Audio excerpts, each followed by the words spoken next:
Tugomba sabiti nga Parliament ya Uganda kyaddaaki yakkiriza n'eyisa etteeka erya sovereignty nga bwe balyogera. Osoma etteeka eryasooka okukolebwa eryalimu ebirumira ebifuula munnayuganda ali ebweru omugwira. So wadde wabaddewo okuwakanyizibwa okw'enjawulo, etteeka lyamaze ne liyita with amendment.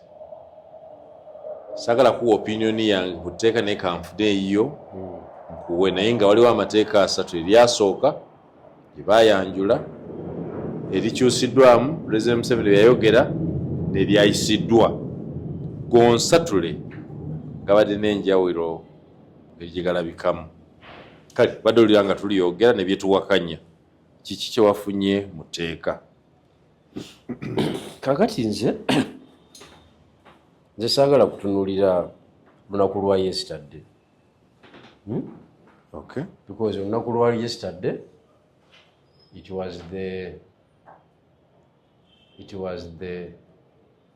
end result of what people decided. Okukola amateeka mu ggwanga kusooka n'abataka, abantu abasembayo wansi. Ekika ky'amateeka ge baagala mu ggwanga be bakisalawo kwanza kwanza. Okay. Ensonga eno era njagala ogitegeere bulungi. Abataka be basalawo mateeka ki ge baagala mu myaka egi. Bigirwa. Anti be bayisa sovereignty bill. How do you push sovereignty bill to them? Anti nkubuulira nti ekika ky'abakulembeze gwe boosalawo kiditamininga ekika ky'amateeka ge banaakola. Kakati Computer Misuse Act, Sovereignty Bill n'amateeka amalala togikwatako biki bisobola okukola as a study okutegeeza oli boss atwala ababaka ba parliament nti kati otegedde omugaso gwa parliament, therefore you need to vote this caliber of people.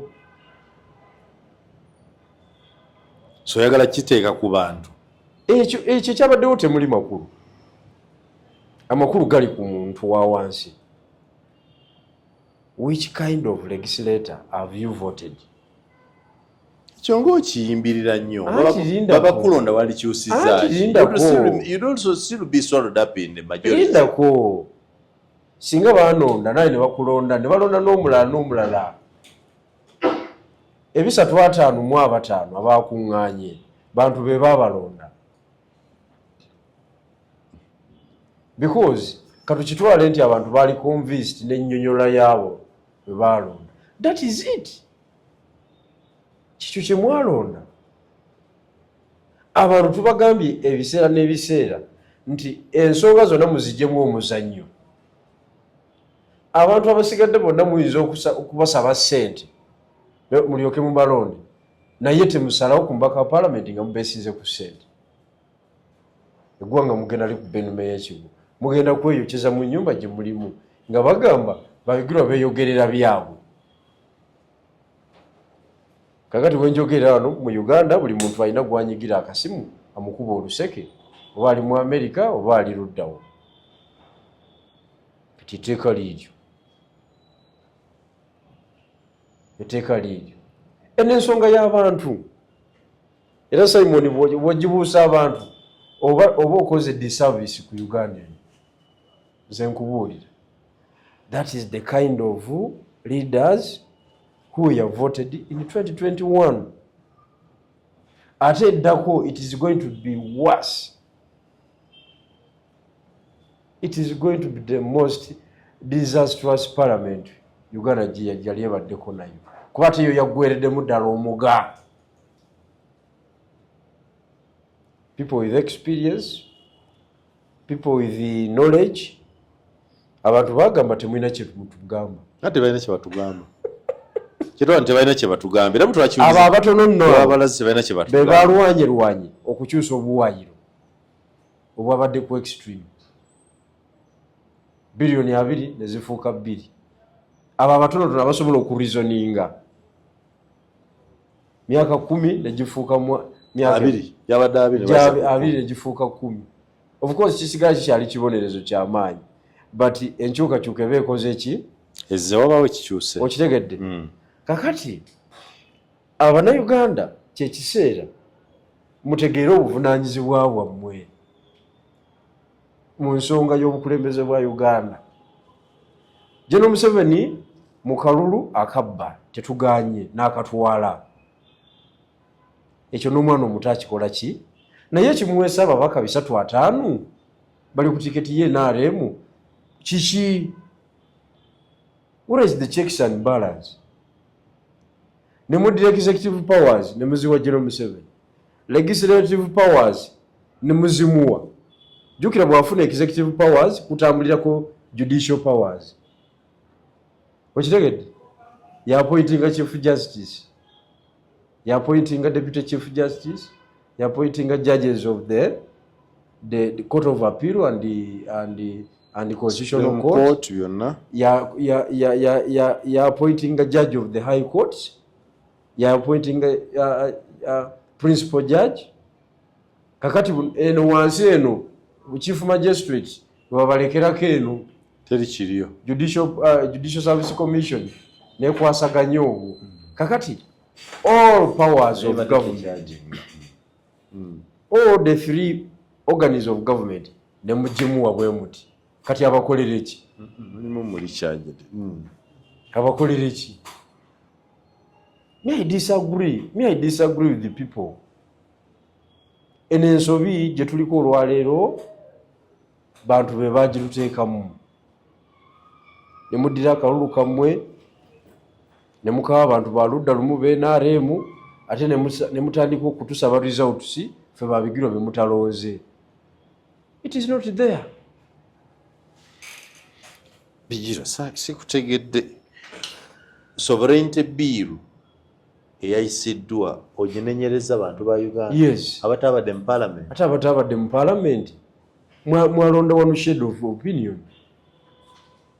Because legislation mu parliament ya numbers. Ya numbers. Decisions of parliament, they are determined by numbers. That's why akugambye the haves, the eyes have. The eyes haves. Ye olunga amaze parliament ye maze.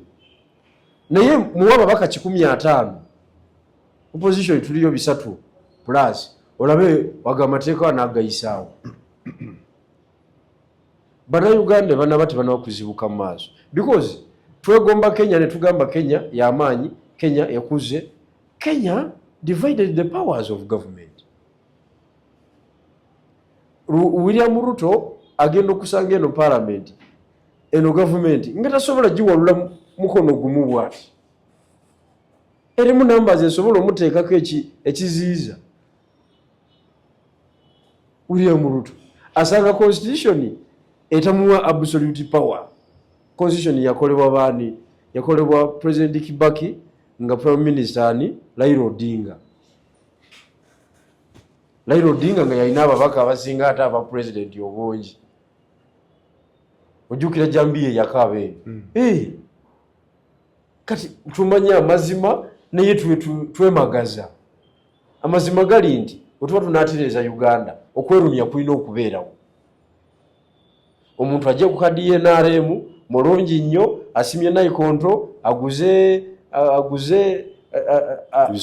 ibisowaani aziisa akoze eki naye mumuma akalulu baali sepiki mumuma akalulu yagula ebidramu ewaffe kulwa national interest mumuma akalulu tugenda okuva mu kalulu bwepa nga General Museveni alina ababaka 100 katugambe that is Western Uganda ng'aleese 500 agenda okubyukula ebitundu ebirala nga tebimuwadde babaka.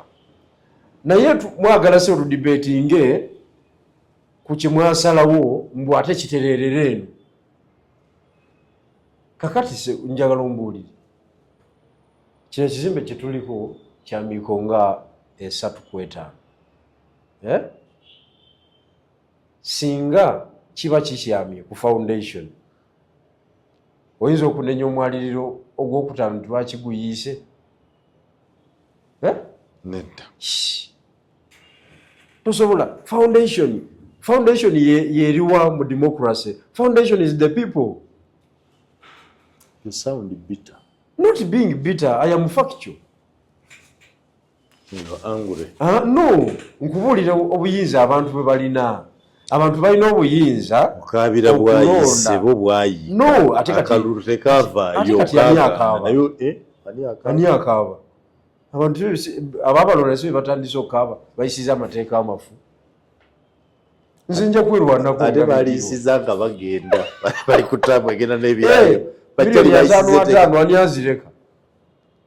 Yago sinagawulira.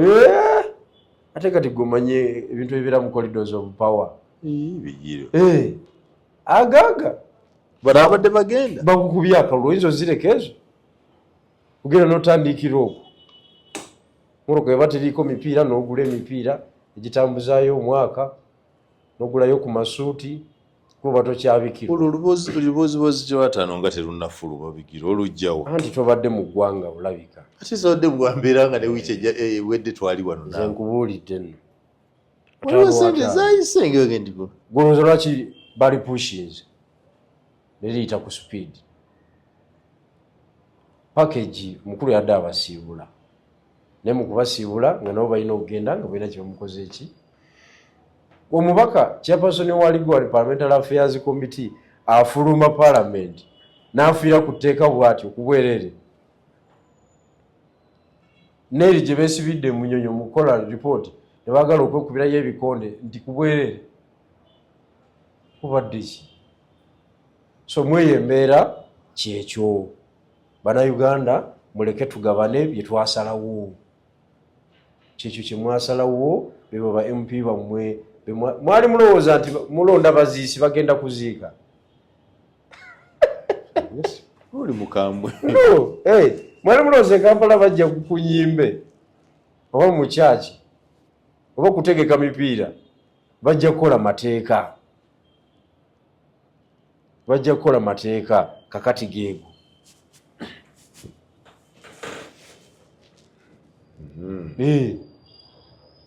Geego.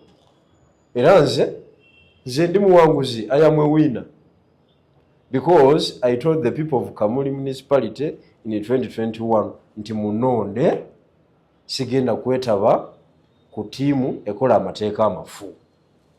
Ne balonda Baroda Kayanga mwala w'omugenzi be bakoze omulimu ogusembayo. Kati who is to blame? Do you blame Kayanga Baroda?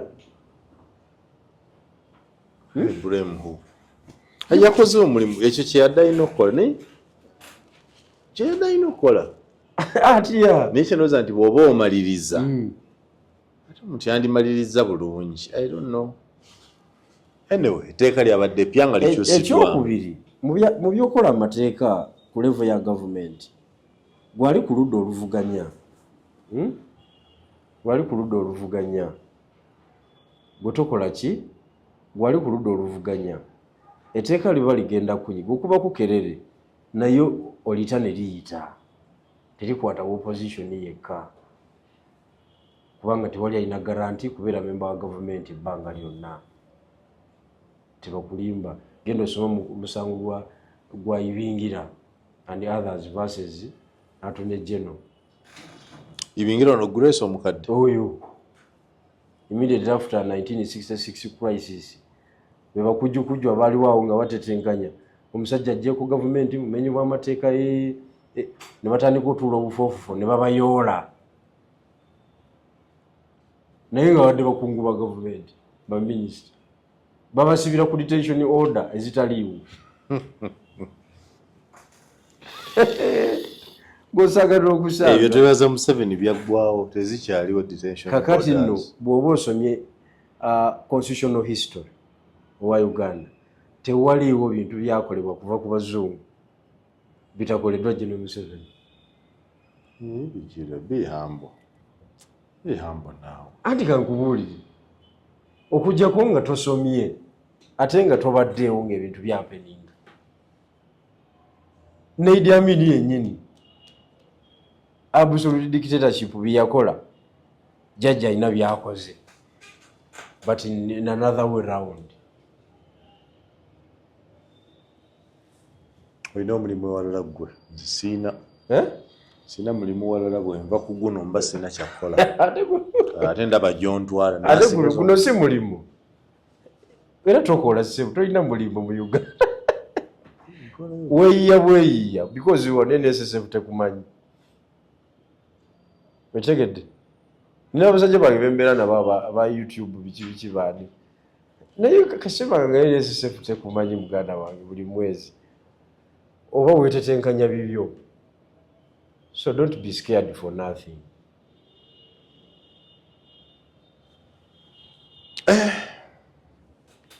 Okay. Genda osoma omusango baguyita expert matovu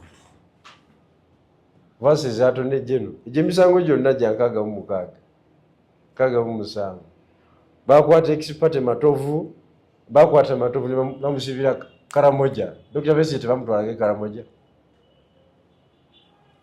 Bakusubira ke kalanga. Mwesi bingira bamutwala Karamoja. Ku detention order eyobote.